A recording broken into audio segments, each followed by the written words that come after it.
Hello, members of the internet, and welcome to this episode 2 actually, of Stairway Mountain Hill Climb, where today I have the Tofu Delivery Covet, as that goes with our theme today of compacts. Now this is the largest compact we've got today, so if we'll just get going, and no. So now if we'll get going, and first gear. Off we go. The turbo kicks in and we have 188 horsepower at our disposal. Yes, a huge amount, but still, in a world where we have, 650 plus horsepower Pessimas, it doesn't sound like a lot, but it is enough, considering this is front wheel drive, and it is this car is naturally a reference to Initial D, as you might have noticed. It has no rear seats either. It's basically a Covet race. That's what it is in its most basic sense, but with more of a theme to it. And I do love the way it's handling so far. Oh, come on. We don't want to get caught out too wide on the corners. I'm managing to keep third gear up, which is good. Third gear is about where I should be, I think, for a lot of these corners. Then we can just floor it here. Something, again, we couldn't do with a lot of high-performance cars. They were just too powerful. But this, although it's getting a slower speeds, I think, yeah, me again. Silly, silly me. I got the right button as well to change the view. Somehow I smashed both my tail lights. If I can just change the view again. No, it's not that button. It's that one. And I've smashed every single light on the vehicle other than perhaps some turn signals, yeah. So, a pair of 3 turn signals have survived. The rest of the lights are destroyed. Either way, I'm liking this so far. I'm liking it in the same way I liked the 90s Pessima Hill Climb. It's just a very, very well-sorted vehicle. So, here we come up to it again, and let's hope I get it right this time. Slowing it down to third gear, and whoa, we've got a bit of understeer, and then a bit of oversteer by the looks of it, but we're somehow... Are we? No, the sign grabbed us. That was so almost savable. Look at that rear wheel as well. Oh dear. So almost savable in all of that, but it just got messed up. Now the last moment of that sign... Also, it was kind of a goofy racing line anyway. So, here we come up to the corner again. Slam on the brakes in third gear. Just had a bit of a lift there because I was braking too early. And, yeah, maybe a bit conservative with the inputs there. However, it did get me through the corner safely, so I'm reasonably happy with it. Along we go, through here.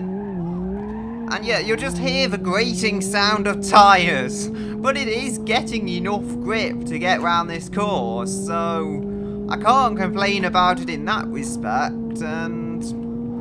oh, 95, oh dear. I feel like I should have been hard on the brakes there, but the car had completely locked up. Maybe I could have kept driving that, but it just seemed like it was over the way I hit the wall, and yeah. You'll see the wheels bent there. It's not ideal, really.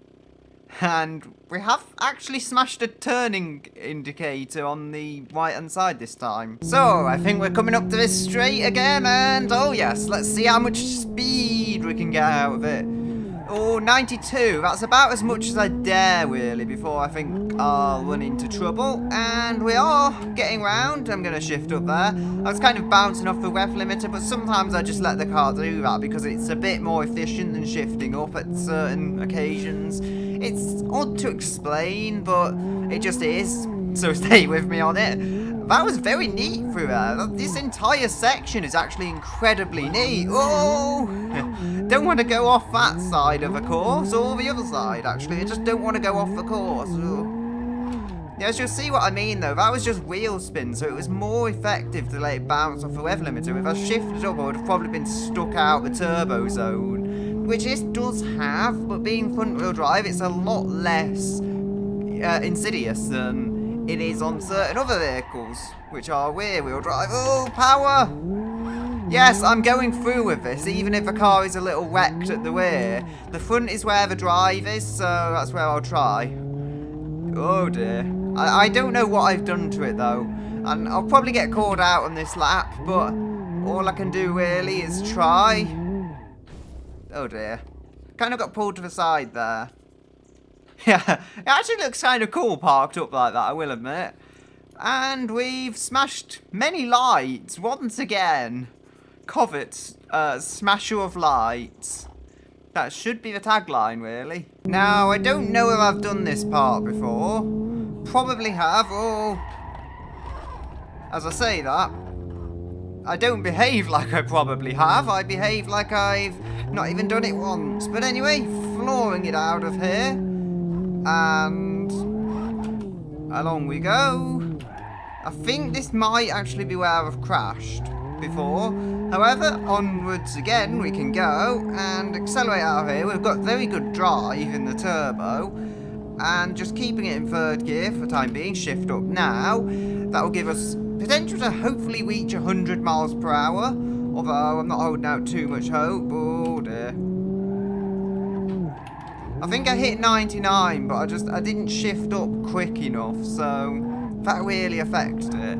I want to hit 100 in this car. That is my real goal with it. Oh dear. Drifting out a bit wide here. And onto the dirt just a bit. Yeah. However, all is back in line and all will resume as usual. Oh, I'm doing a bit of a drift. Bit of a drift. Oh, that was craziness and a bit. No. This car just wants to drift at high speed. That is not what I expected from a Covet. Would that crash be at all survivable though? I don't know. Am I even getting the right button and things? I don't know. But there we go. Look at that. Madness. It just lost control, really. Totally not my fault, mechanic. So, I've just hit 100 there, as I hopefully will have shown you if I didn't cut it out. And the car is veering to the right ever so slightly because I did knock the front, basically. It was only the very front front right, corner. So it should be fine in the grand scheme of things, as my driving is getting very scruffy here. And that's if I even survive this part of a course, which is known to be pretty aggressive on cars. Already just in that one run I did, it was proven that much. However, we have made it through. Have I spoken too soon? No, I haven't.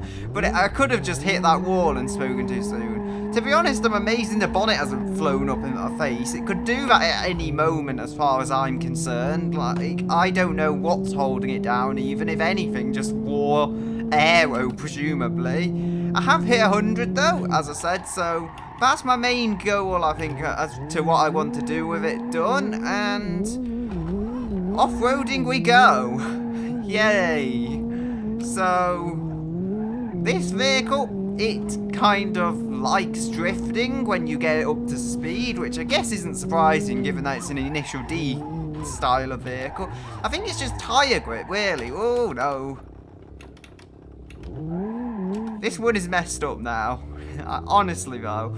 I think I can do better though. I think I just need to be a bit lighter on the power at high speed and respectful that it maybe isn't the grippiest vehicle in the world, but it really is not too bad at all. I'm liking it. I am enjoying this car. For lack of better terms, I mean, really. Round here we go. I might even make it up on this run, although it definitely won't be the best because I had those misshifts back there and I just completely messed it up. So it can't be the final one anyway because of that. Oh dear. Yeah, that was actually a lot better than I expected out of that. And slow it down. Yeah. I've messed it up now. I went too far into the corner and... No, we're still going! How is this possible? It's probably the most abused... Well, I would say it's probably the most abused Covet to ever make it up here. on this series, definitely, but then so is it the only Covet to make it up here, because it's the first time I've got this far up the hill. No. Speed! Yeah, trying to do a kind of weird drift thingy there. And the front is in a bit of a state, but that's okay. As we do some bump tackling. Yeah, this is not a trophy truck. Don't confuse it with one. It's an easy mistake to make, obviously, since this is a low-slung hatchback and they're trucks. Try and pull around. No. No, I've somehow avoided that sign. I honestly thought I was going to hit it, seriously. But as I say, I'm not bothering too much with speed here, so the final one, it will be better. But this should be a good representation of it and what it can truly do. Oh dear. So round we go. And there we go. So it tackles these parts a lot more easily than the higher end vehicles have. Oh no. There we go. Finally dumped the car into a sign. So if I change the view, you'll see the front doesn't look too badly wrecked. It just looks like it's missing a bumper and some stuff, but really there is mechanical damage here that you just can't see, and that is affecting it quite negatively. Although, that bonnet looks a lot worse than it is from the outside. Like here, you can see just fine. From the outside, though, it looks like it's going to really stop you seeing anything out of it, almost. Anyway, I'll try harder next time, I guess. Okay, so I'm not sure if I made it to this point already. I'm kind of just in the game at the moment, and I don't think I have, but I think it is just around here, so, oh dear, one gear.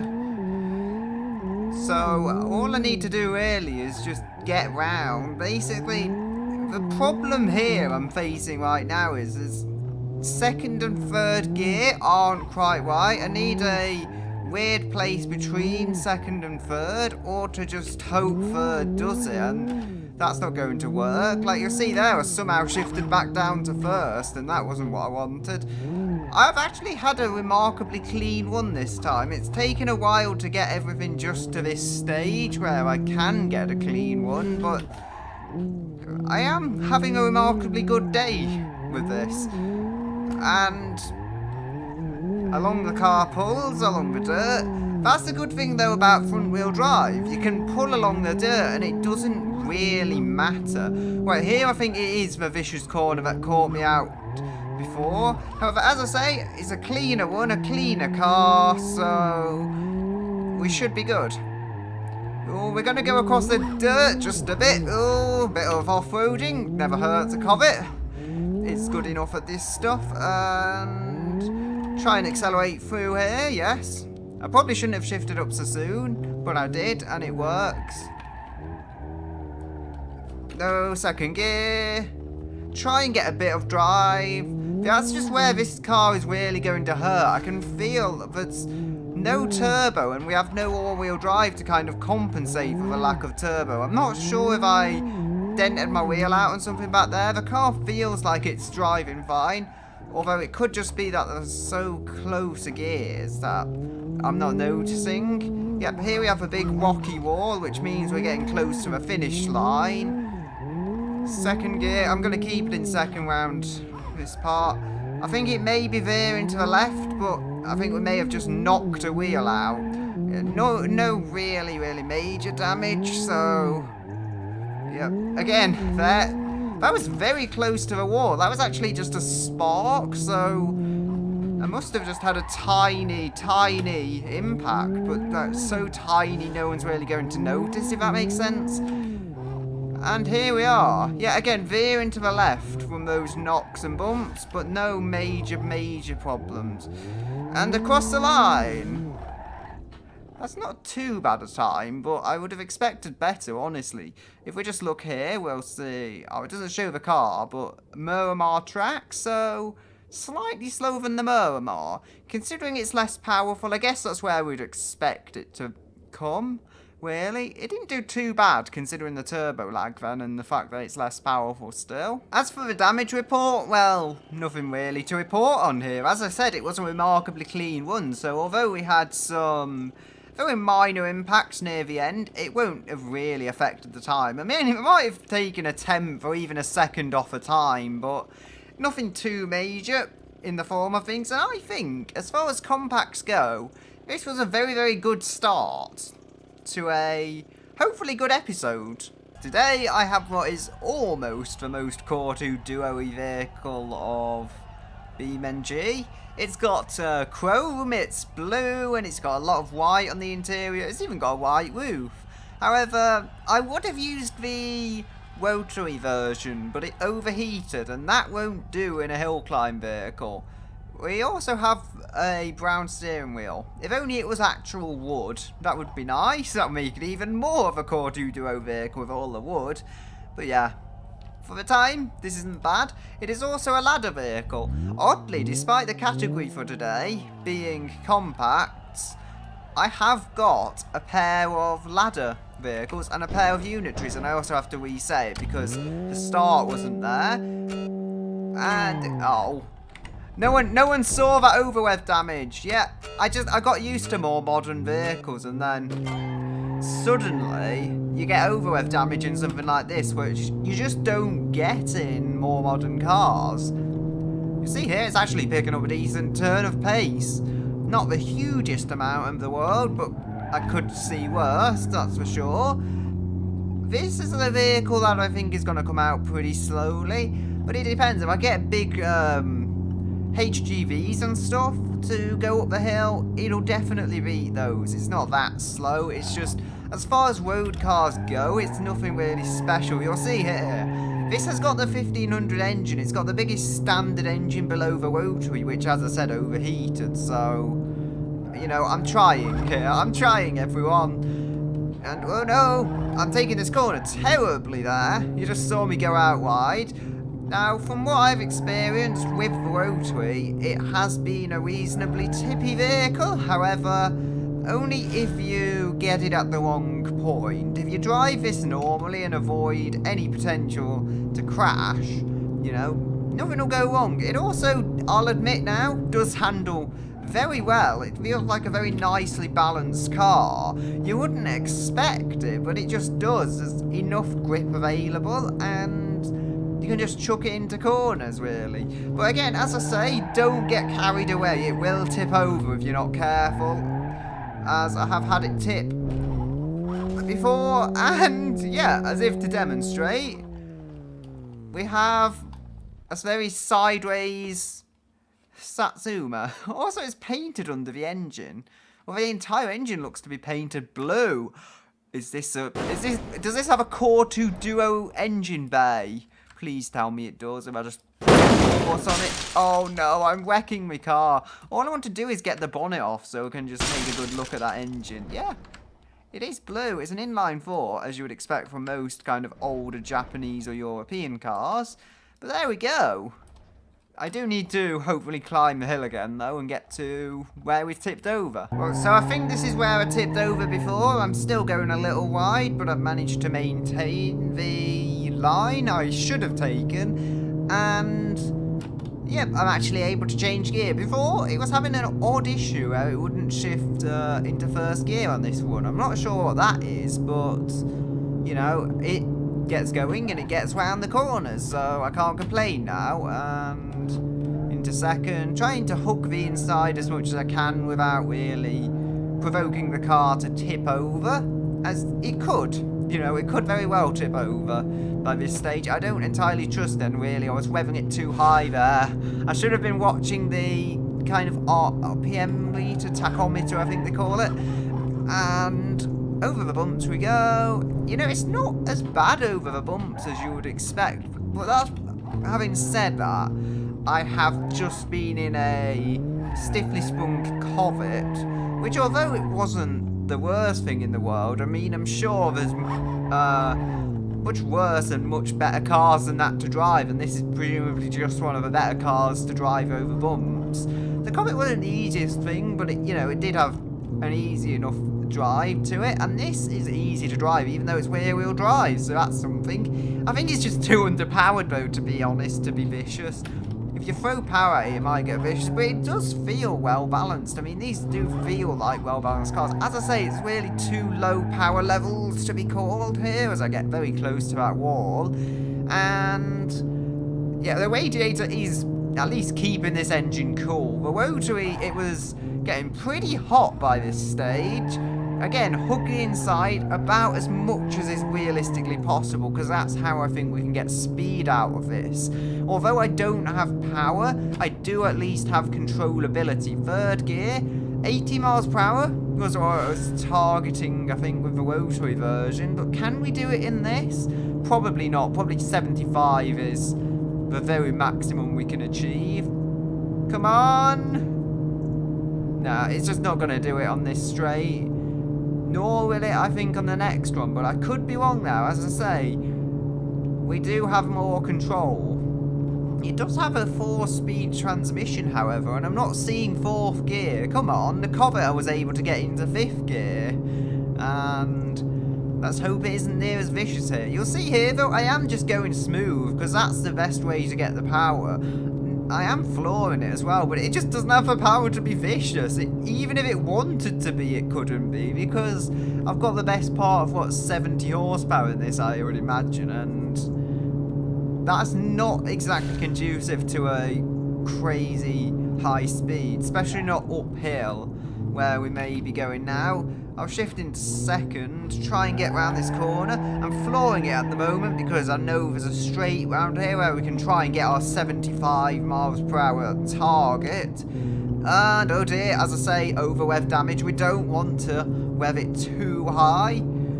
This is kind of flatter though. That is good for speed. As I say, that it gets steeper. Can we go to first? Yes, we can.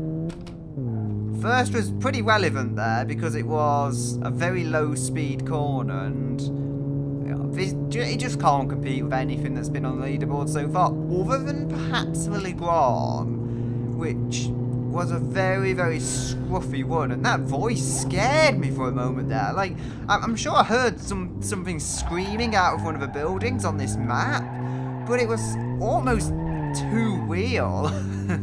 That's madness. Like, maybe I just take these games too seriously, but it's just crazy how real that felt in my ears. And second gear, oh, went to the inside a bit too much there, but it's fine. Oh no, try and balance the acceleration, and we're out the other side. That's good. So scared there. I'm like, I don't know. So much adrenaline from such a slow vehicle. Shift down into second. I'm lost. I'm lost in the sea of blue, which is the Satsuma. Yeah, yeah. The car is instantly giving me more class. That's for sure.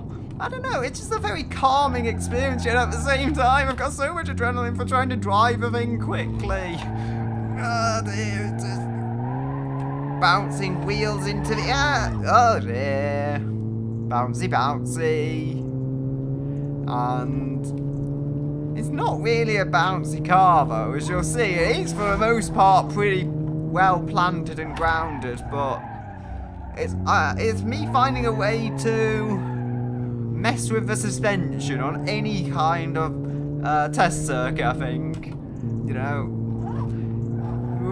we can tackle the bumps though on the inside of a track. I noticed the Satsumas are in general just better at that than the Covet was. As I said a bit earlier though, I think the Covet was on race suspension, so is that entirely surprising?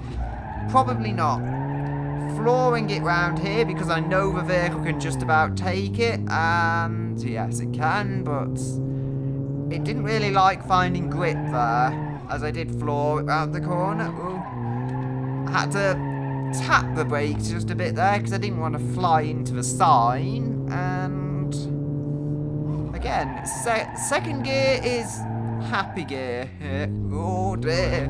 I thought that could have evolved into something a lot worse. Either I missed a rock there, or the suspension had enough travel to take care of it, but I did see a rock that I was heading right for, with one of my front wheels, so that was a most concerning moment. Oh dear.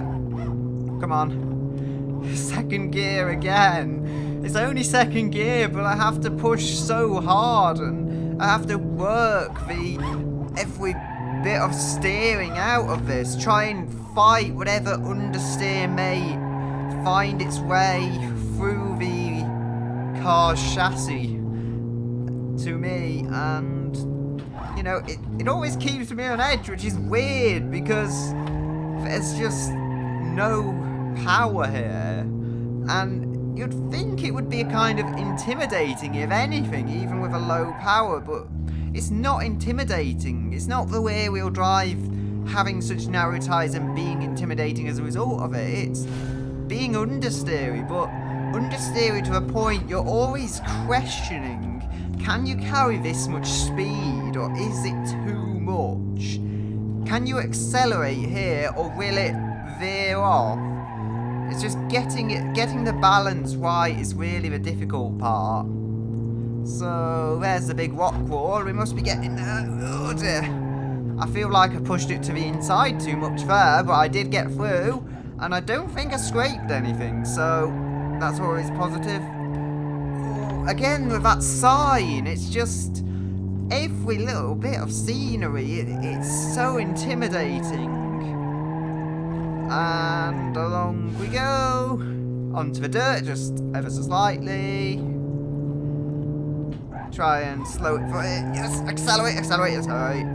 Sorry, no, maybe I'm not doing it right. Yes, I am doing it right. I got that corner very neatly done. Try and brake into here. First gear. I've not needed to shift gear for ages, and oh dear.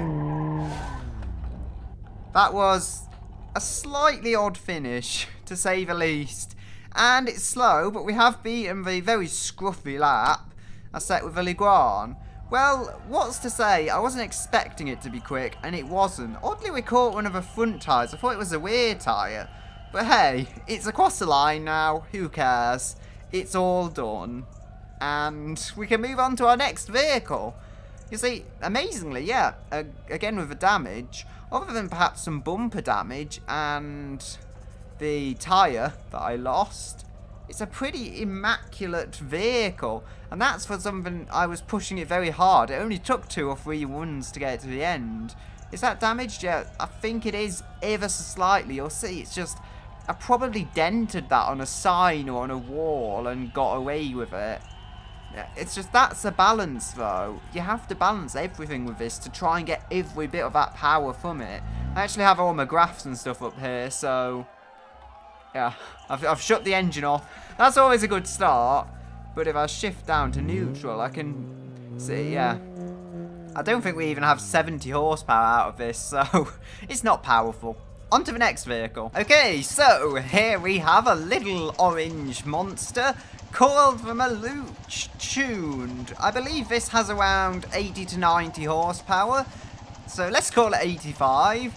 This is the convertible tuned, even without the dummies, so yeah, it should be interesting. It's a bit more sporty than mine, a bit less chrome, a bit more black and orange on it, and even white in the wheels. So, let's hope this does well. Oh, I pressed the wrong button again. It's always me. And it actually seems to have a rev limiter. Yay! Which amazes me, but you know, that's a thing. This, I believe, may beat the Moonhawk NASCAR. It'll definitely beat the Satsuma because more power and less weight and all that. And it's barely making a bad vehicle. And wow, if you thought the Satsuma was tippy, this is in a new league. But I think I can work around it. It's not like really tippy. I was taking a tight corner there, so can kind of be forgiven. And oh, I felt I wanted to tip there, but I just lifted off, so I weren't going too wild with the power. Yeah, it's never been a particularly refined car. You'll see everything is shaking about. Oh, but it may be quick. It may very well be quick, as my wheel is wobbling all over the place because my hands are trying to stabilise this thing in a way that won't tip it. And gently, gently, yes. This could get crazy, crazy speeds from it. Oh dear. Slow it down, slow it down. Oh, no, no, no, no, no, no, no, no, don't tip over, yes. I'm kind of messing the balance of the car up on that straight to try and correct it so it doesn't tip over. Third gear is good gear. Third gear is happy for me. I don't think I need to change that right now. If I change to second, it'll just get loads of drive and presumably tip over. It likes tipping over. I've got that by this stage, and I've only just started driving it, so... yeah. Make of that what you will. Oh dear. 68, and I am not feeling stable in this. Mind, as I say, I think this can still beat the Moonhawk NASCAR, because although that had 400 and something horsepower, and this has under 100, it is two things. Firstly, very, very light, which should make it quick round the corners, if very tippy. And secondly, it is, just, I don't know, controllable with it. The Moonhawk spinning its wheels, and this not spinning its wheels. You'll see, because it's rear-engined, as much as that may cause various handling problems, it just grips, because the engine and all that weight is over the back wheels, which is where the drive is coming out of. The Moonhawk had a huge heavy engine, but it was over the front, so the traction just didn't get down, whereas on this it really does get down, and along we go. Oh, brake, slow it down. The brakes are good as well, as I would expect from a lightweight tuner kind of vehicle, for lack of a better term. I think this is the best, not best, this is the first tuner we've had in the game, if you can even call it a tuner. And that's a thing, you know. It's also the smallest. Yeah. The Covet's the lowest. I did actually compare the few vehicles I was going to do side by side, so the Covet is definitely the lowest of them they've done, and naturally probably the quickest. However, it's just not the most amusing, you know?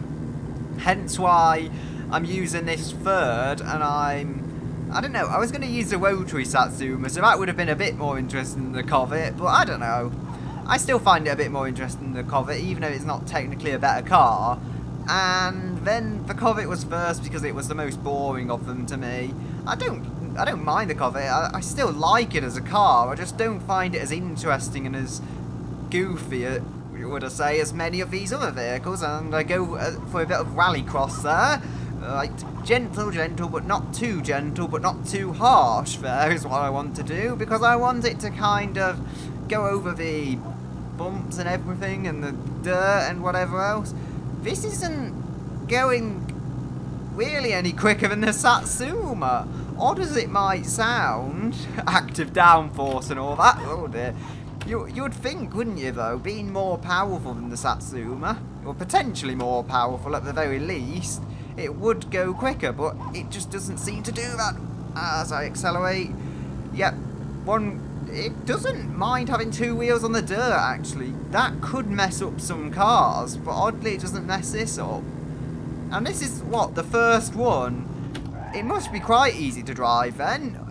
As I say, the only problem really is that it's tippy. I tried to shift down there and nothing happened. Thankfully I didn't really need to shift down. It was just me being nervous about everything. So, second gear, I think I can shift up. I think it really wants me to shift up. 59, I don't know, maybe the gearbox tops out on this, and that's why I weren't going as quick as I thought I should be. Oh no, that felt like I was going to tip over, but no, the mud bank kind of just guided me round. It's like, hey, let me help you, I like this car. I don't know, I get the feeling that everyone likes this car around here. They're just not being particularly horrible to it. Maybe the crowds even won't jeer at it when I go across the finish line. Maybe they just like it because they know they don't have to clean up all the bits of car after me because it's so easy to drive. That is a distinct possibility.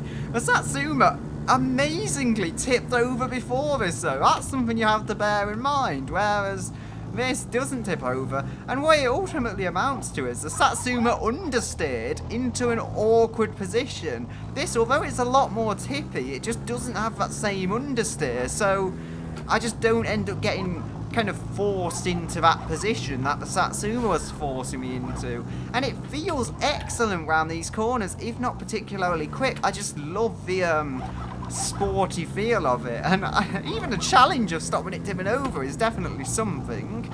So I maybe didn't need to go to second here. I don't know, visibility is good.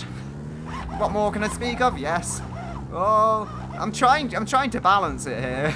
I got it on 2 wheels. It seems like he might have had an open differential from that brief moment because I didn't feel like the lifted wheel was putting power down, but I felt like I had the power to correct it, that's what I mean. Well, truth be told, if you don't correct it, you'll probably be in a lot of pain because there isn't a roll cage on this vehicle, so in real life this would be either the most terrifying experience or the most fun experience. I guess it depends on how crazy you are. If you really are crazy, then sure, go ahead. Hammer the power up the hill like I am, but then otherwise, maybe go a bit gentler on it. Maybe that would be a better idea. Also, yeah, no roof on this. However, it is actually not feeling bad structurally. I say that. Maybe it's because the tipping problems are more of a concern. No! You will not tip over. That put me in a really awkward angle. Like, I didn't even think there. My left arm, it just took over and it forced the wheel to the right. That was like a reflex or something because I'm not kidding. I just didn't think. It just happened.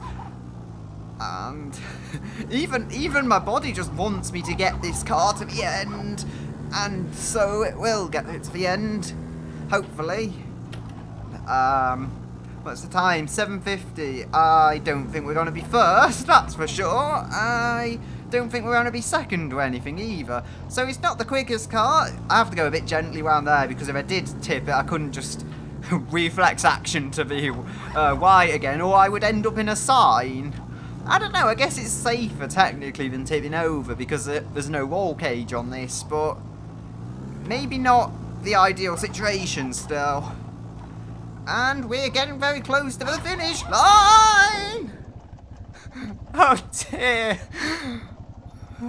So we're coming up to the next corner here where I had a bit of an inconvenient crash before. However, everything is fine here. Everything is fine, just remember. And up we go. I've had the odd close call on this one, however, you know, it's far from my second one, believe me. It's just the car is tippy. Every problem caused by this car has been that it's tippy. Also, I did get it to 74 miles per hour. That's as far as it'll go. I just can't get any more out of it. Let's see how it did. Wow. I think, if I'm seeing this correctly, yeah. It came exactly where I expected it to come. It beat the Moonhawk NASCAR, perhaps by a bit more than I would have expected as well, you know? So, I guess even when your car is as tippy as this one is, you know, it's always a good idea to have something compact with a decent amount of power and a whole load of grip. Because you can't really go wrong on a hill climb course with that. The problem with the Moonhawk, as I say, too much power, not enough grip. This has perhaps too much grip, not enough power, but still, it's a better recipe. And with this, I'm going to have to go on to the final vehicle. Oh man, it's a goodie. So, here we have a Pigeon. This is the 70 horsepower turbo diesel variant, which is, I believe, a mod. And I did try the one with the crazy V8 drag engine in the back, and it wasn't a bad mod or anything, but it just caused the game to stutter loads once I got a certain amount up the hill, so... What? That was very strange. I mean, I'm sure it just let me go early. I have to retry this. So, here we are. Oh, it's clear Automation loves this car and just wants to let it cheat, but I don't want it to cheat. As much as I also like this car, and I also realised it can be poo coloured, so why not have a flying poo? Also 70 horsepower. Again, it doesn't sound like a lot, but remember what else we've had today. It's not too terrible. Now, I noticed about 35 miles per hour was the limit of what you could take with the V8 engine one. After that point, it just wouldn't go any quicker. And it might be the same occasion with the standard pigeons. Somehow, I got out of that okay, actually. I imagine I've done some bodywork damage, very minor bodywork damage, but I don't imagine the functionality is affected, and it certainly doesn't feel that way. So, oh dear, tipping round this corner. Yeah, it looks like it's about the same speed limits, but this time we're doing it with 70 horsepower, not like 900, so I can actually control it. Remember, we did also have a tipping problem with the what's it though? I'm forgetting its name already, the Malooch, yes. That had a tipping problem, and that did do quite well, so...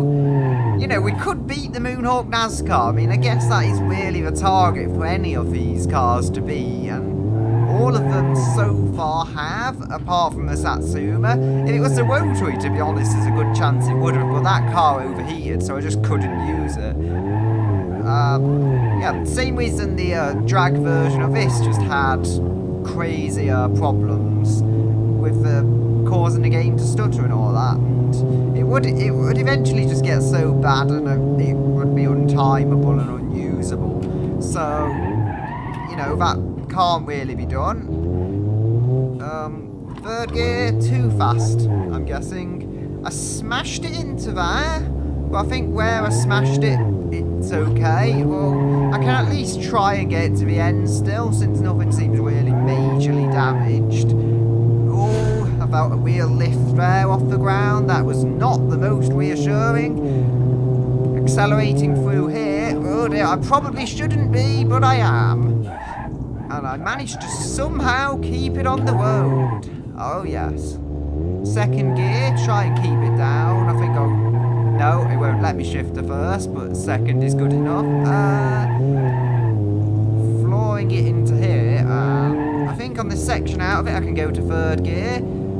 I guess if I'm turning the front wheel a bit less, I might be able to carry up to 40 miles per hour. But then, even so, it's a lot. Whoa, whoa, whoa. Did I see almost 70 miles per hour from a three-wheel pickup truck? Remember, the Malooch only did 74, and that is a sporty vehicle in itself. This was not designed to be sporty, it just has a powerful engine and that's it. No roll cage or anything. Admittedly, it is probably safer because we have a roof. No, we have a roof, which is something that didn't have, but, you know... Neither of the vehicles are particularly perfect for speed. They did like to tip. The Malooch just like to tip sideways. This likes to tip onto the front corner. This is actually, as well in the way it tips, a lot safer because often it'll just scrape along on the front and you'll get to put no power down. And whoa, this is just so fast. 82 in a three-wheeled pickup thing. I need to shift down because that's too high a gear now. I did have to slow down. We're going very, very fast here. Trying to increase the steering angle just a bit and it lifts the wheel. It's just when I get the balance right, it's so good. But you'll see there, one of the rear wheels was just lifting into the air. And I did not like that at all. No, no, no, no, no. I'm trying to do fancy feet work with the brake and accelerator and it's kind of working. We always have to remember, it is a pigeon. It is therefore fundamentally flawed. Oh dear. Second gear, I managed to grab that, or really push to it, as is the way my sequential shifter works. Oh no. I'm going to have to turn, even though I'll put no power down, and smash up the front a bit. The alternative was worse. The alternative was actually going into the rock face in a much worse way. And yeah, these cars do take a beating quite well. The good thing about the front enders, because the front wheel is, well, just one front wheel mounted as it is, it has it's only got to be affected by heavy front end impacts. Having a scrape on the front left or front right corner will do nothing to it. The speedometer has also gone a bit goofy, I think, from all the bodywork damage, but it doesn't matter as well. It's got a ladder frame, so that is where all the important stiffness is. The chassis is unlikely to be bent by taking an impact to the front, because that is all just the fiberglass bodywork. And round here we go. I think I can leave it in third gear. Yes. Try and get the steering. The steering is a balance. I'm noticing that. The steering is a fine balance. Somehow I just about rode that out, although I probably shouldn't have been able to. But somehow I just about rode that out. And I think the rear brakes are quite hot. Thankfully, I'm not going to have to use them that much. It looks like one of them is hotter than the other. But, you know, they're still in the green, which is always nice. Over 300 degrees on one. Going a bit wide. Probably best to just slow down. And you are seeing smoke. That is, I think, from the rear brakes. Amazingly, it does have a front brake. Without a front brake, I would imagine it would be nightmarish. Like, more nightmarish than it currently is when you've got the V8 in, particularly. How did the Pigeon do that? That was nothing short of a miracle. I mean, it should have been over, but somehow the suspension balanced the whole thing out. And I've got to hopefully get up to some speed so the brakes can get some cooling to them, if there is even such a thing as brake cooling. And yeah, you'll see they are hot, but they are not showing up as drum brakes, so it looks like it's got disc brakes all round. Therefore, it's got a better setup than some muscle cars, because most muscle cars, well, not most muscle cars of about the 60s, should I say, will have disc brakes front and drum brakes rear. However, this has a disc brake front and disc brakes rear, so disc brakes all round. Really? It's like that's the time it decides to tip over? Let's just see if there's any other damage, because no, really, other than a door being open, there's a tiny amount of damage here. Front bumper is also missing, but that is quite small in the grand scheme of things. I should be able to make it up here, no problem. Okay, so here we are at the nightmarish corner that I think caught me out before. Now, this vehicle is pretty messed up, I'll admit that much. However, if I do get to the end on this run, like I probably will actually, I'm going to redo it because I made the odd mess up here, and it's just the odd mess up too many, I think. It really does have capability. I know I feel hurt inside that I've said that about a Pigeon, but it's true. It does have hill climb potential.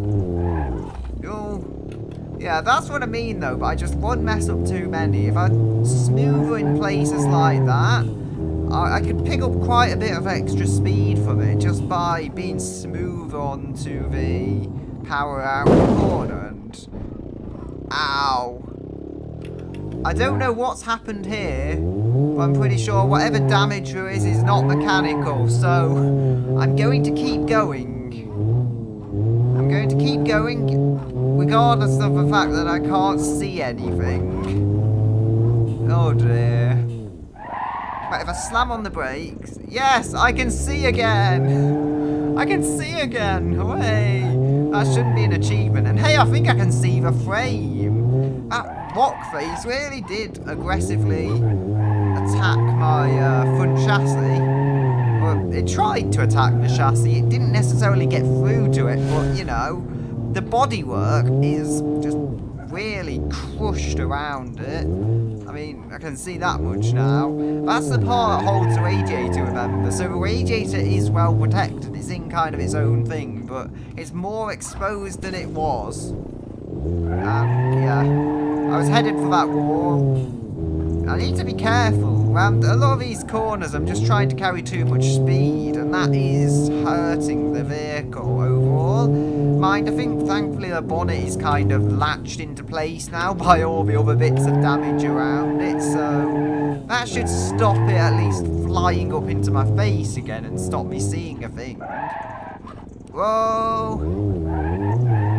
There we go. I didn't need as much assistance getting back onto my wheels that time. The car kind of went back, and ooh, look at that speedometer. It's like what, fried egg for speedometer, pretty much.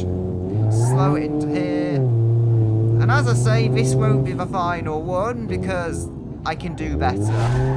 The vehicle can do better. It's not fair on the vehicle. Accelerate into here. Let's see what we've got. 10 minutes 1.